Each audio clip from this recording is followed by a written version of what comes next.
चंदनपुर गांव में एक बढ़ई रहता था। गांव में सही काम ना मिलने के कारण अपने गांव से कुछ दूर एक सेठ जी के यहाँ काम करता था।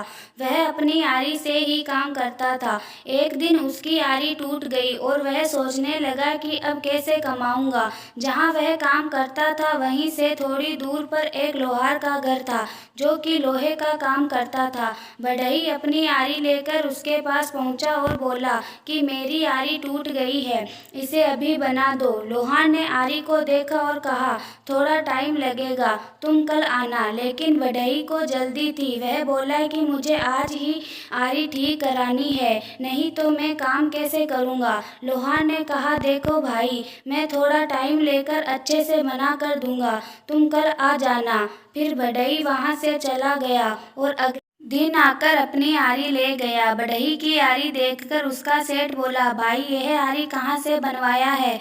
तो उसने उस लोहार के बारे में बताया और यह भी बताया बस 10 रुपये लिए हैं बनवाने के। यह सुनकर सेठ सोचने लगा और बोला, अगर यह आरी बनाकर शहर में बेची जाए तो 30 रुपये की बिक जाएगी।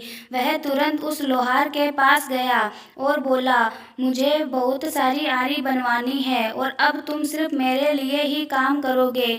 लोहार तुरंत समझ गया कि यह आरी ले जाकर शहर में बेचेगा।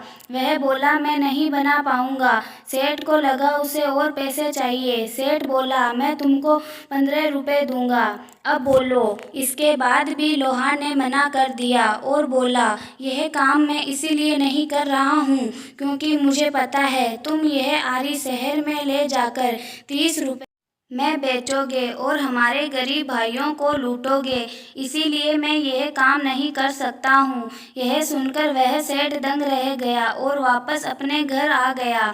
इस कहानी से हमें यह सीख मिलती है कि अपने हित से ऊपर उठकर तो देखो, बहुत कुछ है। लोहार अगर चाहता तो बहुत पैसे कमा सकता था, लेकिन वह अपने बारे में न सोचकर दूसरों के बारे में सोचा और उनके हित के लिए काम किया। आप लोगों को यह कहानी कैसी लगी मुझे कमेंट सेक्शन में ज़रूर बताएं।